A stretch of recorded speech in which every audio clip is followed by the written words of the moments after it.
La nouvelle coupe de cheveux. On appelle ça un auto-brushing.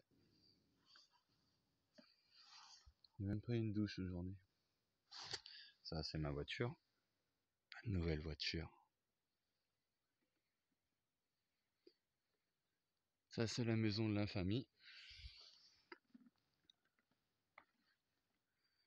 Je ferai une vidéo où je lirai tous les messages. Ouais. J'ai envoyé un message. Maintenant, je fais le pied de grue. Je vais voir mon fils. Je vais le prendre dans mes bras. Parce que aujourd'hui, j'ai changé avec Audrey.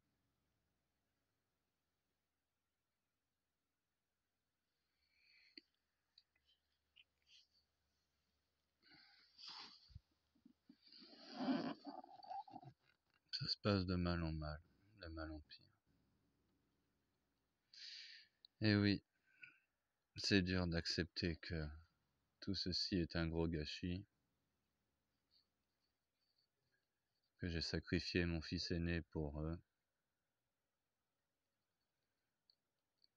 et que je vais devoir faire un trait sur tout ça, et tenter de me reconstruire ma vie ailleurs.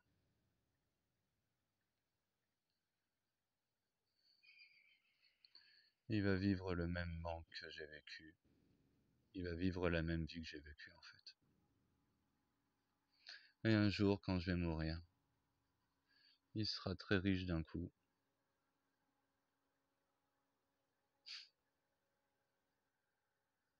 Et il se dira pourquoi.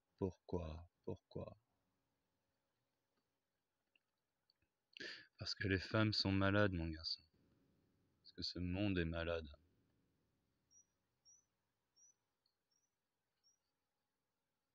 Et quand tu as un original, un artiste, qui se permet de pointer du doigt les travers de ses contemporains, eh ben on le prend pour un fou. Parce que c'est plus simple de dire que j'ai raison et que l'autre, s'il dit ça, c'est parce qu'il est fou. Et que dans ce monde, tu verras, il y en a très peu qui sont capables d'admettre leurs erreurs. Très peu. À vrai dire, c'est même une qualité qu'il vaut mieux ne pas avoir. Vaut mieux être comme tous ces gens, sûrs de soi, jamais se remettre en question, faire des chichis, mentir pour des intérêts, profiter de la vie, tout ça. Déjà, t'as une vie bien plus simple, avec bien plus de plaisir. Bon, on t'écrase quelques fourmis sur le passage, mais on s'en bat les couilles du mal qu'on fait, de toute façon. Qu'est-ce que tu veux? J'ai cru les mots d'une femme.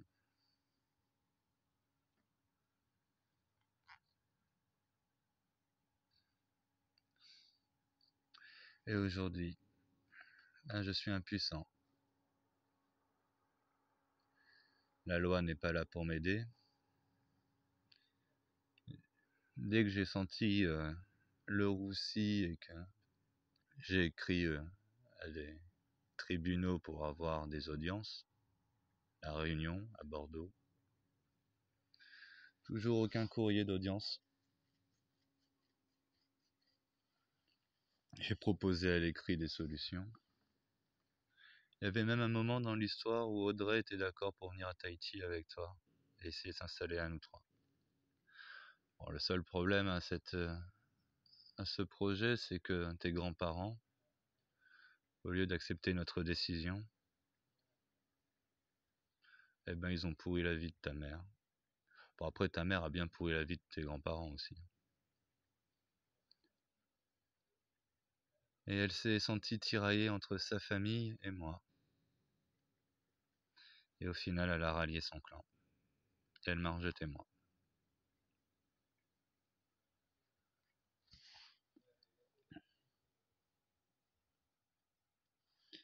Elle a rejeté notre foyer.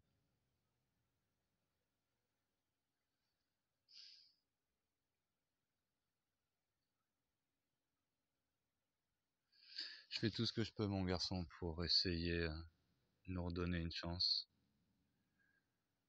Mais ça sert à rien.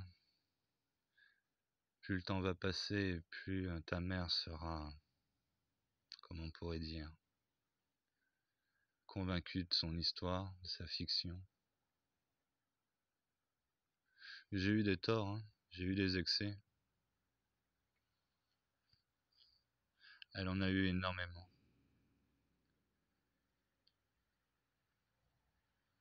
Et je n'ai pas été assez fort pour résister à ses provocations. Bon, tu me diras, ton grand-père est encore moins fort, il a même pas fallu que je fasse le quart ou le dixième des provocations que j'ai subies par sa fille pour qu'il vienne en mode agressif à vouloir se battre.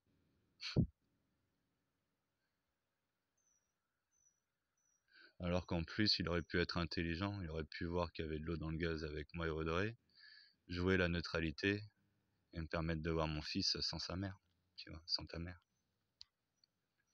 Non, il a choisi de me considérer comme un étranger à sa famille et il m'a exclu de son territoire. Et il a dit, va voir un juge pour voir ton fils. Voir un juge pour voir ton fils, ça signifie se battre des années pour te voir un week-end, 2 heures par jour. J'ai une vie entière à vivre. J'aimerais aller à Tahiti, rénover mon bateau, je voulais le faire avec toi, avec ta mère. Voir si ça lui plaisait Tahiti, si elle voulait plutôt repartir à France. Au moins nous donner une chance, lui faire découvrir Tahiti déjà. Après si ça lui plaisait pas, on aurait pu vendre mon bateau, avec ce capital on aurait pu aller en France, voir sa famille, tout ça. Aller rentrer à La Réunion, voir ce qu'on fait avec l'argent qu'on a gagné avec le bateau à La Réunion.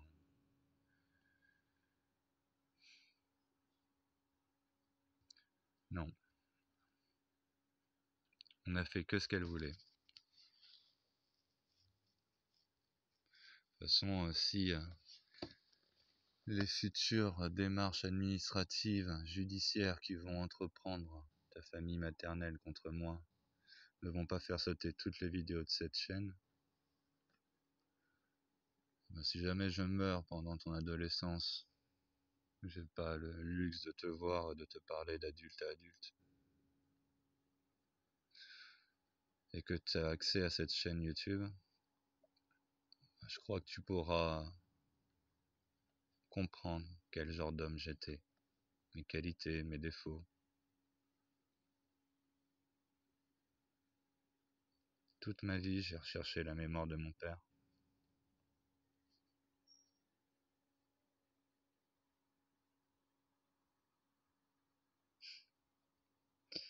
Et il y a des chances que du coup, toute ta vie, tu recherches ma mémoire.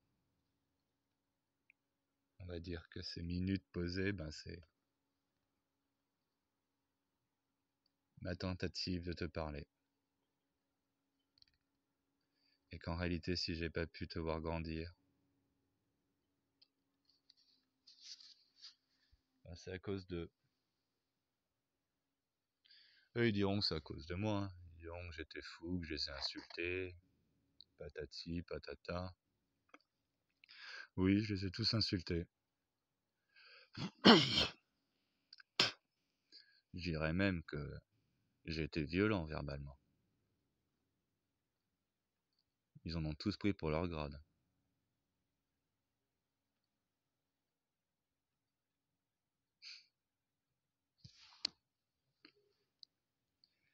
Mais bon, pourquoi je les ai insultés? Eh ben, je les ai insultés parce qu'ils ont commencé à mettre des bâtons dans les roues pour vivre avec toi. Pour te voir. Pour te prendre dans mes bras. Tu vois, regarde, là, je suis à côté de toi. Je me mets à courir, j'escalade. Je te touche en moins de 30 secondes si j'ai envie. Mais si je le fais, il y aura les policiers qui vont arriver. S'ils n'arrivent pas déjà, peut-être que ton grand-père a appelé la gendarmerie pour qu'ils viennent me dire « Qu'est-ce que vous faites ici, monsieur ?» Ben, monsieur, je suis en train de faire une vidéo pour mon fils, si un jour il la voit.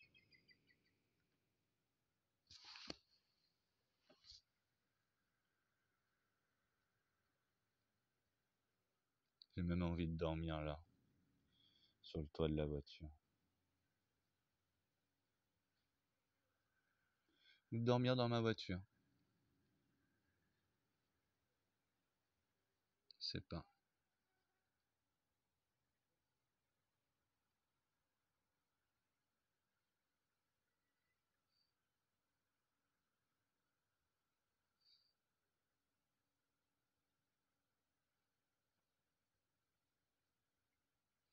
J'en veux énormément à ton grand-père. Il a fait le commercial avec moi à La Réunion. Il m'a bien pris pour un benet. J'en veux énormément à ta grand-mère, qui a pris pour argent comptant tout ce qu'elle lui a raconté. Ta grand-mère, je lui ai parlé au téléphone la première fois en janvier 2020. Quand j'ai commencé à comprendre que ta mère était paradoxale, menteuse, manipulatrice, capricieuse, adolescente, puérile, j'ai appelé tes grands-parents au secours en prenant le numéro de téléphone de ta grand-mère dans le téléphone à Audrey, en les invitant à la maison, en leur disant venez prendre en charge votre fille, elle sait pas où elle est, elle me fait vivre la misère. J'ignore les conversations exactes que j'ai eues avec ta grand-mère, mais j'ai essayé d'être le plus juste, condensé et honnête possible.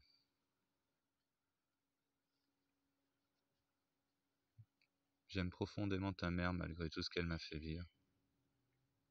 J'ignore si un jour j'arrêterai de l'aimer.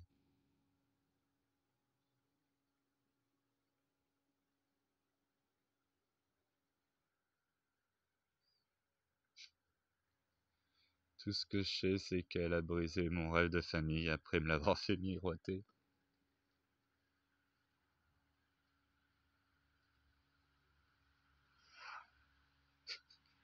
Que je t'ai désiré plus que tout au monde.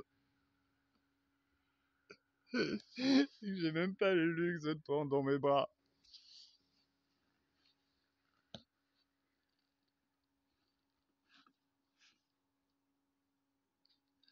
Par la volonté de qui? Personne capricieuse, bête,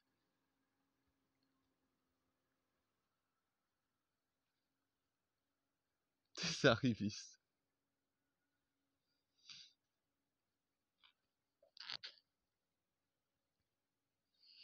prêt à me laisser crever comme un chien dans le caniveau.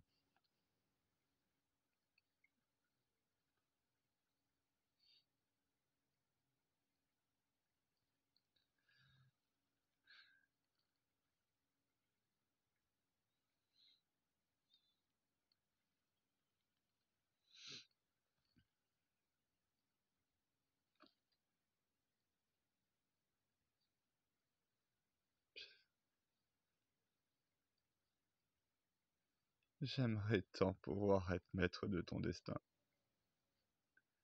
Savoir où tu vas grandir. Savoir quels conseils tu vas entendre. Parce que là, je sais ce qui va se passer dans cette maison.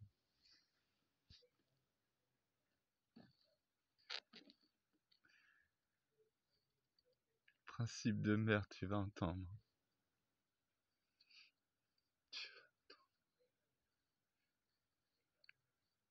Le paradoxal.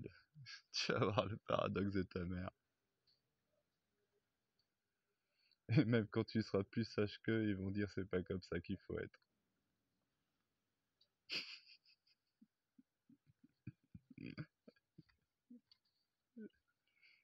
Ils vont gâcher ton potentiel. Et le jour où tu viendras à Tahiti pour m'enterrer ou pour vendre ta maison, ou pour y habiter, tu seras un étranger au Fénois.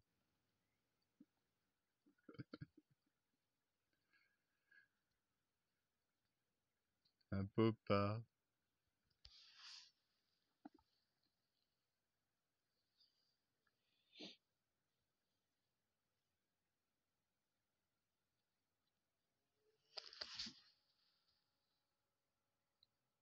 savent que je suis là.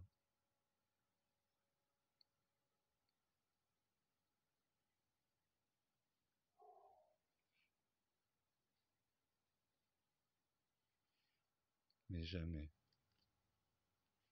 Ils viendront, humains, ces salauds.